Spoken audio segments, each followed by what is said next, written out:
여호와 하나님 앞에서 바른 길을 따랐던 요담이 죽은 후에 그의 아들 아하스가 남유다의 왕이 됩니다.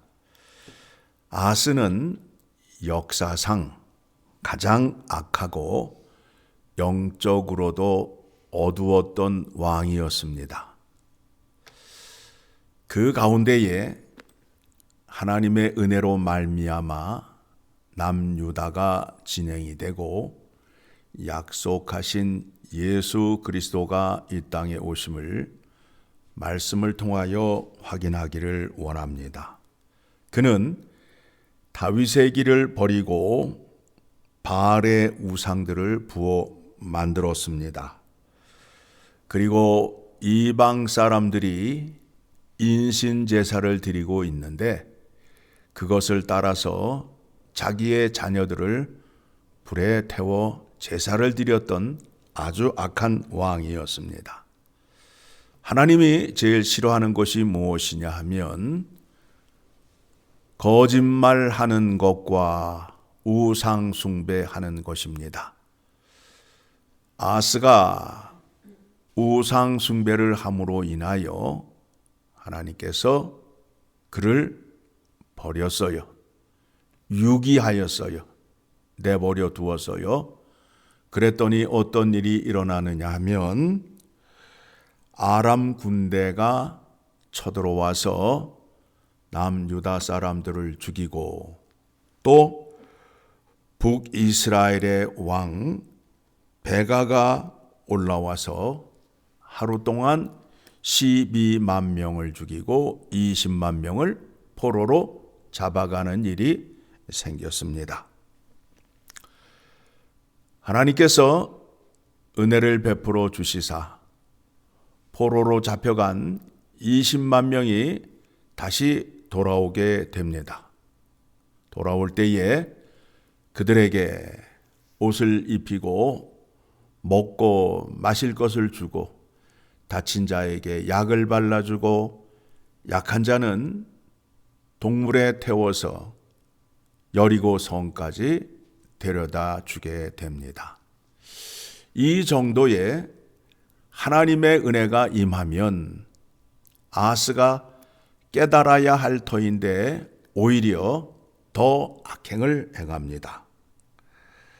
아하스 왕이 아수르 왕에게 사람을 보내어서 에돔 사람들의 침입을 막게 해달라고 합니다. 그래서 왕궁과 여호와의 전과 방백들에게 재물을 거두어서 아수르 왕에게 바치게 됩니다.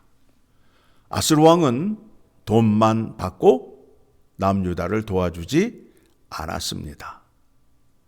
그랬더니 아하스 왕이 얼마나 어리석으냐 하면 아수르 신이 아수르 왕을 도왔기 때문에 우리의 것을 빼앗아 갔다라는 거예요. 그래서 이제는 어느 신을 섬기겠다고요? 아수르의 신을 섬기겠다라고 하는 그 영적으로 어두웠던 아하스의 모습을 볼 수 있게 됩니다. 우리가 지금까지 살펴본 왕들 가운데 가장 악하고 영적으로 어두운 왕이에요. 하나님에 대해서 아는 바가 없어요. 자, 그러면 여러분들 한번 생각해 보시기 바랍니다. 하나님께서는 유다 자손, 유다 지파를 통하여 메시아를 보내주시겠다라고 약속을 하시지요. 그런데 하나님께서 지금 아하스가 하는 그 꼴을 보고 하나님께서 사랑의 매를 때렸지만 아하스는 돌아서지 않았어요. 그때에 하나님께서 아하스에게 져주십니다. 내가 졌다. 그러시면서 처녀의 몸에서 아들을 낳을 것이니 그 이름을 임마누엘이라 할 것이다 라는 약속의 말씀을 하시게 됩니다. 이사야서 7장 14절을 가게 되면 이사야서 7장 14절을 가게 되면 이사야서 7장 1절 말씀 먼저 보게 되면 우시야의 손자요 요담의 아들인 유다의 아스 왕 때에 아람의 느신 왕과 르말리아의 아들 이스라엘의 베가 왕이 올라와서 예루살렘을 쳤으나 능히 이기지 못하니라 라는 말씀이 이어지면서 10절 이하의 말씀이 나오게 됩니다. 14절에 그러므로 주께서 친히 징조를 너희에게 주실 것이라 보라 처녀가 잉태하여 아들을 낳을 것이요 그 이름을 임마누엘이라 하리라. 하나님께서 남유다가 어떤 상황에 있을 때에 이 약속의 말씀을 주셨는지 여러분 생각하시기 바랍니다. 가장 악하고 하나님을 알지 못하는 그 영적으로 어두운 때에 약속의 말씀을 주시고 하나님의 뜻을 이루어 가십니다. 그래서 예수 그리스도가 이 땅에 오셔서 우상 숭배하는 자들의 죄를 십자가의 보혈로 깨끗이 씻어 주시고 그들을 다시 하나님 아버지 앞으로 인도하여서 하나님 말씀에 순종함으로 인하여 약속의 복을 누리게 하기 위함이라는 겁니다. 아하스는 성전문을 닫았어요. 사람들이 성전에 들어가 여호와 하나님을 만나지 못하게 하였어요. 그리고 예루살렘 곳곳에 제단을 쌓아서 우상 숭배를 하게끔 만들었어요. 예수님께서 오셔서 십자가를 지심으로 인하여 하나님 아버지 앞으로 나아갈 수 있는 은혜를 우리에게 허락하여 주셨습니다. 우리는 예수 그리스도를 통해서